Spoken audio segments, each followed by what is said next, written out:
कोकणातील प्रत्येक अपडेट जाणून घेण्यासाठी आजच माझे कोकणच्या सोशल मीडिया प्लॅटफॉर्मला लाईक, फॉलो आणि सबस्क्राइब करा। नमस्कार, मी प्रणाली भोसले माझे कोकणच्या प्राइम टाइम बुलेटिनमध्ये आपल्या सर्वांचं मनपूर्वक स्वागत करते। बुलेटिनला सुरुवात करण्याआधी पाहूयात हेडलाईन्स। धरण शहापूरमध्ये शेतकऱ्यांचा तीव्र एल्गार, नवीन प्रकल्पांना भूमिपुत्रांचा विरोध, ॲडव्होकेट मानसी म्हात्रे यांचा प्रशासनाला इशारा, शेतकऱ्यांच्या हक्कांसाठी अन्नत्याग आंदोलन। लांजात महायुतीने 9 उमेदवार केले जाहीर, शिवसेना भाजप युती अखेर निश्चित, महायुतीचा नगराध्यक्षपदाचा सस्पेन्स मात्र कायम। आणि उरण मुंबई बेस्ट बस सेवा सुरू, चलो ॲपद्वारे ऑनलाईन बुकिंग आवश्यक, आरामदायी वातानुकूलित प्रवास आता शक्य। गोविंदगडावर स्वच्छता मोहीम उत्साहात, अनेक संस्था नागरिकांचा सहभाग, प्लास्टिक कचरा झुडपे हटवली। पाहुयात सविस्तर वृत्त। रायगड जिल्ह्यातील धरण शहापूर परिसरात सध्या नव्याने येणाऱ्या प्रकल्पांविरोधात शेतकऱ्यांचा एल्गार सुरू आहे। तिसऱ्या मुंबईच्या दिशेने वाटचाल करणाऱ्या रायगडमध्ये प्रकल्पांच्या नावाखाली स्थानिक भूमिपुत्रांवर मोठा अन्याय होत असल्याचा आरोप शेतकरी करतात। शेकाप नेत्या ॲडव्होकेट मानसी म्हात्रे यांनी प्रशासनाला थेट इशारा दिलाय। धरण शहापूर विभागातील 387 हेक्टर जागेत सीमारमास कंपनीचा प्रकल्प प्रस्तावित आहे। या प्रकल्पासाठी सुरू असलेल्या भूसंपादन प्रक्रियेत शेतकऱ्यांना विश्वासात घेतले जात नाही। त्यांचे जीवनमान उद्ध्वस्त होत असतानाही त्यांना योग्य मोबदला, पुनर्वसन किंवा विकसित भूखंड मिळत नसल्याने शेतकरी संतप्त आहेत। या अन्यायाविरोधात शेतकऱ्यांच्या न्यायासाठी सामूहिक अन्नत्याग आंदोलन करण्याचा इशारा त्यांनी प्रशासनाला दिलाय। शेकाप नेते जयंत पाटील यांनी देखील या आंदोलनाला पाठिंबा दिला असून शेतकऱ्यांचा हा संघर्ष येत्या काळात आणखीन तीव्र होण्याची शक्यता आहे। आमचा स्थानिक शेतकऱ्यांचा विकासाला विरोध नाही, इथे प्रोजेक्ट आले पाहिजेत। बेरोजगार तरुणांना इथे व्यवसाय, उद्योग आणि नोकऱ्या मिळाल्या पाहिजेत। इथला जो काही स्थानिक शेतकरी आहे तो विकासाच्या मूळ प्रवाहात यायला पाहिजे, ही आमची मागणी आहे किंवा आमचा हा मानस आहे। परंतु कालपासून संपूर्ण गावाला छावणीचं स्वरूप प्राप्त झालेलं आहे। याचं कारण हे आहे की पोहोच रस्त्याच्या माध्यमातून शेतकऱ्यांचे, स्थानिक भूमिपुत्रांचे हक्क डावलले जात आहेत। MIDCच्या माध्यमातून हे संपादन झालेलं असतानाही MIDCला जो कायदा पाळायला पाहिजे भूसंपादनाचा तो कायदा पाळला जात नाही। आता आमचं पुनर्वसन कसं होणार? आमची वाढीव पेमेंटची जी मागणी आहे मोबदल्याची, ती मागणी अद्याप पूर्ण झालेली आहे। गावातल्या कोणाही बाधित शेतकऱ्याला एकही रुपयाचं अद्याप नुकसान भरपाईचं पेमेंट त्याच्या खात्यात पोचलेलं नाही, त्याच्या हातात आलेलं नाही। पुनर्वसनाचं पुढे काय? जर आमचं पुनर्वसन करायचं झालं तर ते 5 किलोमीटरच्या परिघात व्हायला पाहिजे। आम्हाला विकसित भूखंड मिळाला पाहिजे। आमची शेततळी, आमची शेतघरं जर इथे नष्ट होणार असतील, परंपरागत जर शेतीचे आणि पूरक व्यवसाय जाणार असतील तर त्याच्याकरता शासनाने भरीव आम्हाला मदत केली पाहिजे। याबाबत आजही शासन बोलायला तयार नाही, MIDCचं कोणी अधिकारी बोलायला तयार नाही। किंबहुना कालपासून MIDCच्या अधिकाऱ्यांची इथे आरेरावी सुरू झालेली आहे। गावकऱ्यांना वेठीस धरून तुम्ही बोलायचं नाही, तुम्ही हालचाल करायची नाही, तुम्ही मागण्या मागायच्या नाहीत म्हणून या गावाला पोलीस चावणीचं स्वरूप आलेलं आहे। आम्ही आमचा जर आवाज उठवला तर तो आवाज पोलीस यंत्रणेच्या माध्यमातून दाबला जातो आहे। अशा प्रसंगात आता आमचं एकच म्हणणं आहे की आम्ही समस्त गावकरी, बाधित असो नसो, समस्त गावकरी या ठिकाणी आता उपोषणाला बसणार आहोत। आम्ही अन्न पाणी काही घेणार नाही। आमचं ठिकाण आहे स्मशानभूमी धाकटे शहापूर। सिंधुदुर्ग जिल्ह्यातील सावंतवाडीत निवडणुकीचे रणशिंग फुंकले गेले असून राजकीय वातावरण तापले।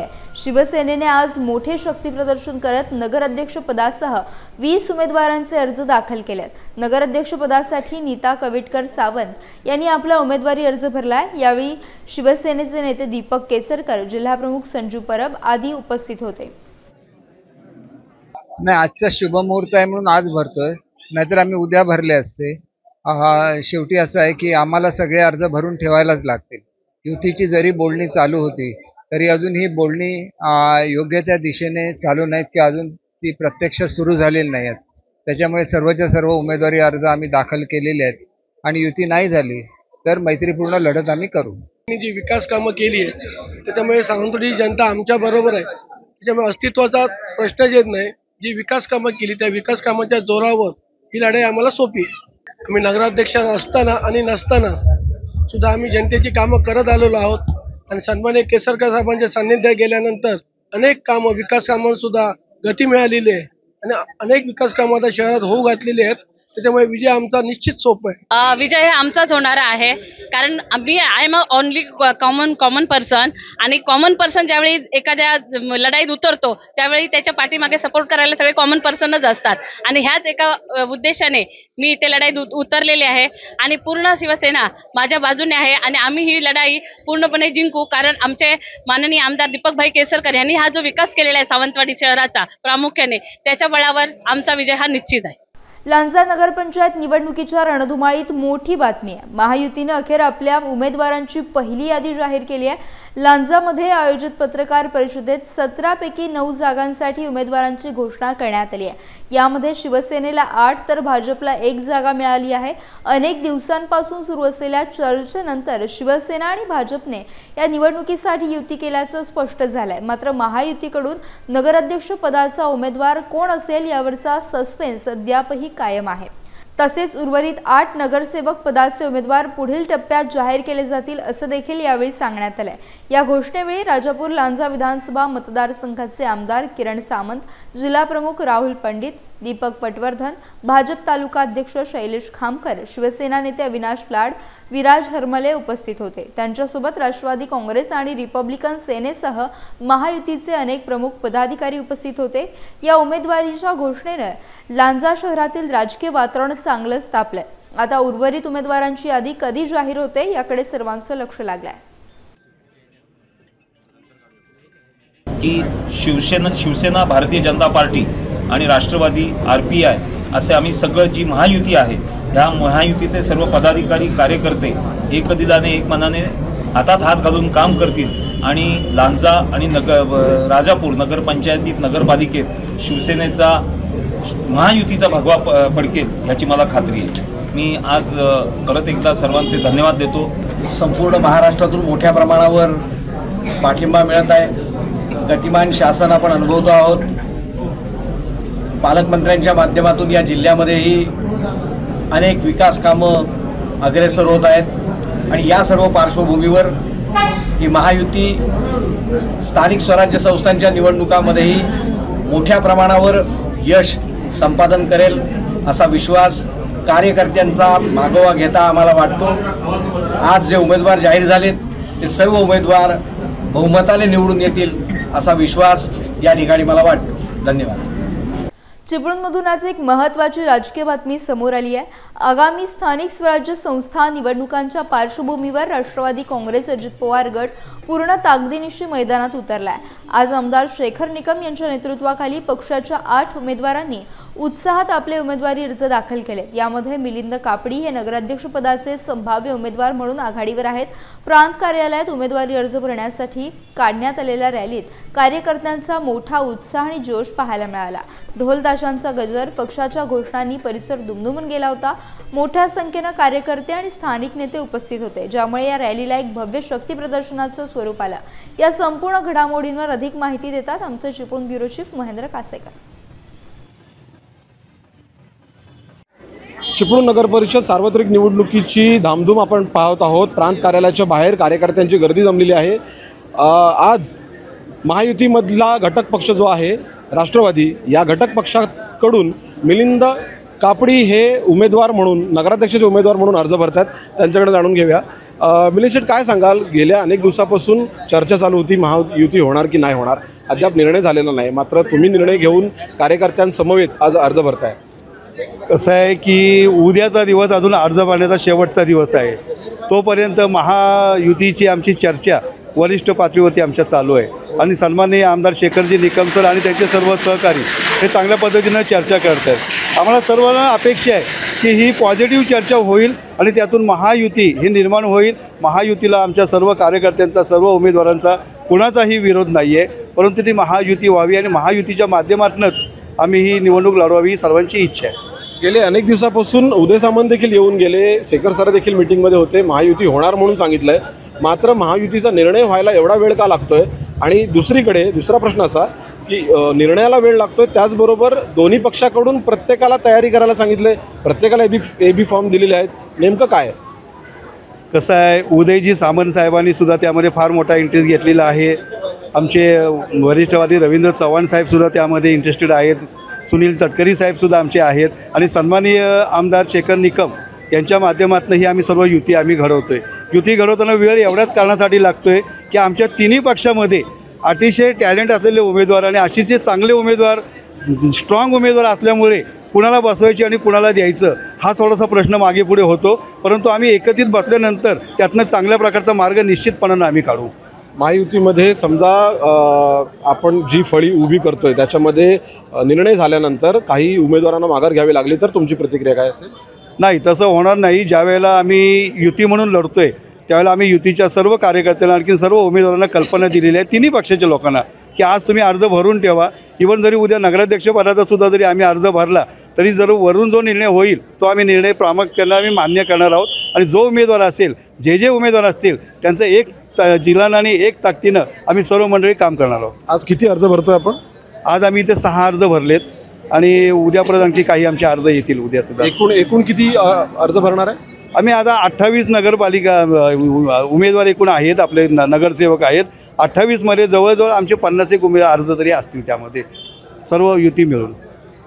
महायुतीमधून जर 50 अर्ज दाखल झाले तर नागरिकांसमोर खरा नगरसेवक कोण हा प्रश्न नक्की उपस्थित राहणार आहे. प्रचाराचा नारळ फोडणार कधी, प्रचार करणार कधी, नागरिकांपर्यंत पोहोचणार कधी आणि आपले जे विजन आहेत, आपले जे दृष्टिकोन आहेत हे लोकांपर्यंत सांगणार कधी.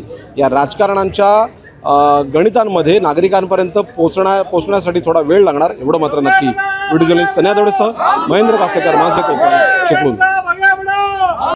पोलादपूर शहरात युवा सेना जनसंपर्क कार्यालय आणि शासकीय मदत कक्ष कार्यालयाचा दिमागदार उद्घाटन सोहळा संपन्न झाला. युवा वर्गाला मार्गदर्शन तसेच नागरिकांना विविध शासकीय योजनांची माहिती देण्यासाठी हे कार्यालय महत्त्वाचे ठरणार आहे. कॅबिनेट मंत्री भरत गोगावले यांच्या मार्गदर्शनाखाली युवा सेना कोर कमिटी सदस्य आणि कोकण विभाग सचिव विकास गोगावले यांच्या हस्ते हे कार्यालय खुले करण्यात आले. यावेळी रायगड जिल्हा संपर्क प्रमुख चंद्रकांत कळंबे हे देखील उपस्थित होते. पोलादपूर तालुक्यातील युवा आणि सर्वसामान्य जनतेला प्रशासकीय सेवांचा, योजनांचा लाभ घेण्यास मदत करणे हा या कार्यालयाचा मुख्य उद्देश आहे. या सोहळ्याला जिल्हा संपर्क प्रमुख अरुण साळके, संपर्क प्रमुख किशोर जाधव, तालुका प्रमुख निलेश अहिरे, नगराध्यक्षा शिल्पा दरेकर, शहर प्रमुख सुरेश पवार यांच्यासह अनेक पदाधिकारी आणि कार्यकर्ते उपस्थित होते. हे कार्यालय आता स्थानिक नागरिकांसाठी एक महत्त्वाचं केंद्र बनलं आहे. जिल्हा परिषद, पंचायत समिती, तुमच्या ग्रामपंचायती असतील, ज्यावेळेला तुम्हाला निवडणूक लढायची असेल, कारण की आता भरत शेठच्या निवडणुकीला अजून 4 वर्ष आहेत, आम्हाला आराम आहे, पण आता 3 महिने आमची कसरत आहे. कारण की तुम्हाला सर्वांना माहिती आहे ज्या पद्धतीने तुम्ही शेठना निवडून देण्यासाठी अहोरात्र मेहनत केली, तशीच जबाबदारी आता आमची आहे की ज्या वेळेला आमचे कार्यकर्ते, आमचे पदाधिकारी ज्या वेळेला निवडणुकीच्या रिंगणात उतरतात त्यावेळेला त्यांच्यासाठी आम्हाला तेवढ्याच ताकदीने चालके साहेब या ठिकाणी उतरावं लागतं. आणि पोलादपूर हा शिवसेनेचा बालेकिल्ला आहे आणि महानगरपालिकेची निवडणूक होत असताना कळंबेसाहेब 5 पक्ष विरुद्ध एकटे भरत शेठ अशी लढत या ठिकाणी होणार आहे. आणि मी आजच आत्मविश्वास देतो की महाडचा नगराध्यक्ष पण शिवसेनेचाच होणार, हे देखील मी सांगतो. कारण की उद्या परत कोणाला वाटाय नको की युतीचा धर्म आम्ही पाळणार आहे. सगळंच आता आम्हाला पण बघायचे किती सीटं देत आहेत. आपण तर उपनगराध्यक्ष सहित 5 सीटं देत होतो. आता बघूया पुढची काय रणनीती आहे ती, परंतु जनता जनार्दन ही सर्वसामान्य भरत शेठ सोबत आहे. महाड नगरपालिकेच्या नगराध्यक्ष पदासाठी माजी नगरसेवक सुदेश कळमकर यांनी मोठ्या उत्साहात आपला उमेदवारी अर्ज दाखल केला. भाजप आणि राष्ट्रवादी काँग्रेसच्या आघाडीचे उमेदवार म्हणून कळमकर यांनी जोरदार शक्तीप्रदर्शन करत निवडणूक कार्यालयात प्रवेश केला. यावेळी महाड शहरात जल्लोषाचे आणि उत्साहाचे वातावरण पाहायला मिळाले.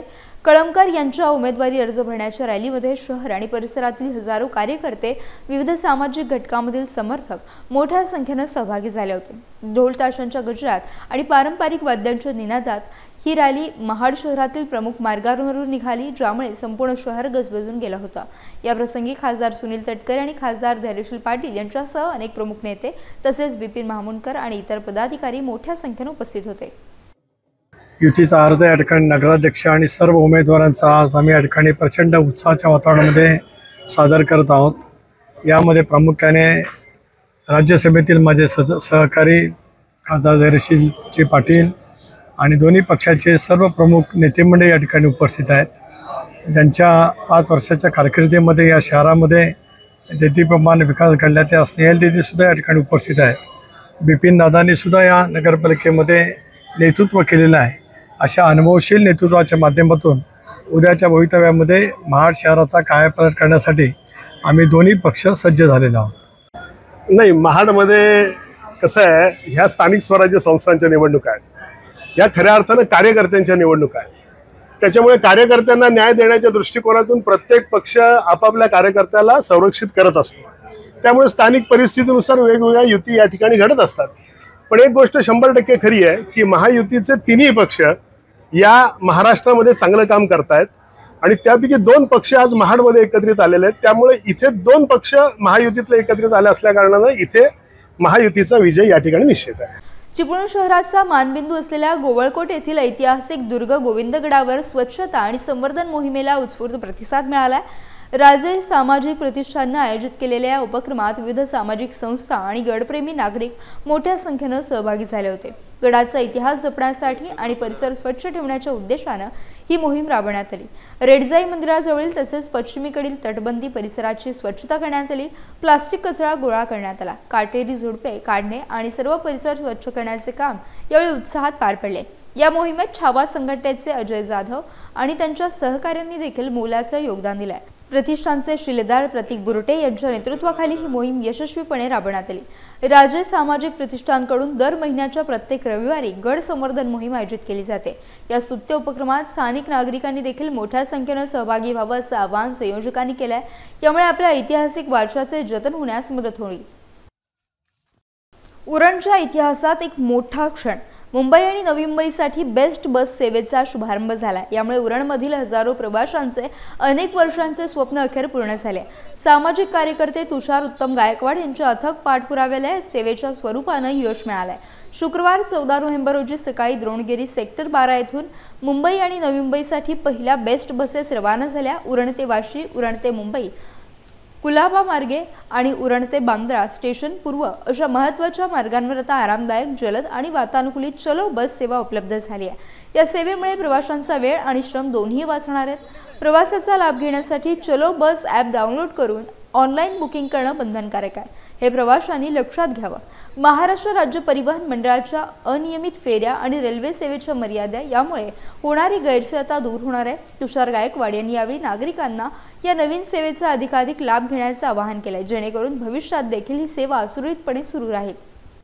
पहिली गोष्ट म्हणजे उरणकरांच्या सेवेसाठी बेस्ट उपक्रमातर्फे चलो मोबिलिटीने आपली वातानुकूलित प्रीमियम सर्व्हिस चालू केलेली आहे. उरण ते बँड्रा स्टेशन ही पहिली सर्व्हिस असेल आणि सोमवारपासून आपली उरण ते वर्ल्ड ट्रेड सेंटर मंत्रालयाजवळ ही दुसरी सर्व्हिस आपली सोमवारपासून चालू होते.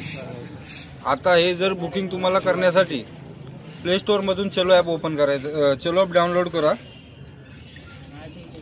चलो ॲप डाउनलोड केल्यानंतर 2 ऑप्शन येतात आपल्याला, एक चलो बस आणि दुसरा बेस्ट बस. तर चलो बसचं हे करून तुम्हाला माय लोकेशन म्हणजे ज्या ठिकाणी तुम्हाला जिथून जायचं आहे ते लोकेशन टाकून ज्या ठिकाणी तुम्हाला जायचं आहे ते लोकेशन टाकायचं. खाली सर्च बसचं ऑप्शन येतं, त्याच्यावरती सर्च बस केल्यानंतर त्याची तुम्हाला प्रत्येक बसचा टायमिंग दिसणार. किती वाजता कुठली बस आहे AM PM मध्ये ती बस सिलेक्ट करून तुमचं तिकीट सीट नंबर बुक करायचा, ते बुकिंग करायचं. फक्त एवढंच आहे, सिंपल आहे. एवढं जास्त काय म्हणजे किचकट प्रक्रिया नाही. तरी तुम्ही तुमच्या सेवेसाठी हा तुम्ही ह्याचा लाभ घ्यावा. आणि आज रात्री आपली वाशीवरून उरणसाठी 9 वाजल्यापासून रात्री 12 वाजेपर्यंत आपली सर्व्हिस चालू राहणार. उरणकर, द्रोणागीकर आणि या सेक्टर 11-12 मधील भूपाळी सोसायटी, भैरवी सोसायटी आणि मल्हार सोसायटी या सर्व नागरिकांना मी तुषार उत्तम गायकवाड आणि सर्वांना नमस्कार.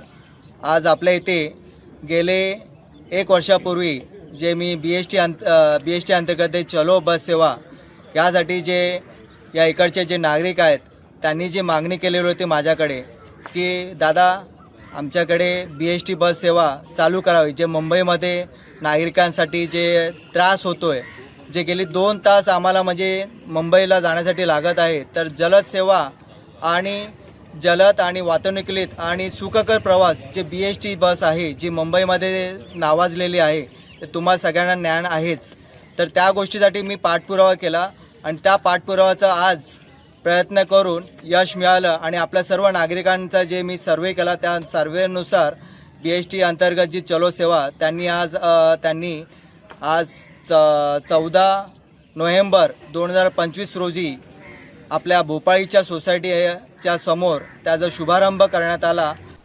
रत्नागिरी जिल्ह्यातील खेड तालुक्यात भरणे नाका येथे बिसू हॉटेलमध्ये 15 नोव्हेंबर रोजी एका विशेष स्नेहसंमेलनाचं आयोजन करण्यात आलं होतं. अमेरिकेतून परतलेले खेडमधील एक अनुभवी समाजसेवक, स्कॉट रिपोर्टरचे मालक आणि भारतीय जनता पार्टी अल्पसंख्याक मोर्चा रत्नागिरी उत्तर जिल्हा प्रभारी अकी खतीब यांनी आपल्या वाढदिवसानिमित्त हे गेट टुगेदर आयोजित केले होते. या कार्यक्रमाला राजकीय, सामाजिक आणि उद्योजक क्षेत्रातील अनेक मान्यवरांची उपस्थिती लाभली. कोकण आणि मुंबईतील प्रसिद्ध उद्योजक रशाद भाई मुजावर यांनी विशेष अतिथी म्हणून हजेरी लावली. भाजपचे माजी आमदार विनय नातू, जिल्हा संयोजक वैभव खेडेकर आणि जिल्हाध्यक्ष सतीश मोरे यांची उपस्थिती लक्षणीय होती. या सोहळ्यात काँग्रेसचे गौस खतीब यांनी देखील उपस्थिती लावली. पेड, महाड, चिपळूण आणि दापोली येथील अनेक उद्योजक तसेच विविध सामाजिक संघटनांचे प्रतिनिधी या प्रसंगी उपस्थित होते. अकी खतीब यांनी आयोजित केलेल्या कार्यक्रमामुळे विविध विचारधारेच्या व्यक्तींना एकत्र येऊन संवाद साधण्याची अनोखी संधी मिळाली आहे. यासह बुलेटिनमध्ये वेळ झाली. इथेच थांबण्याची. भेटूयात नवीन बुलेटिनसह. तोपर्यंत तुम्ही कुठेही जाऊ नका. पाहत राहा फक्त माझे कोकण.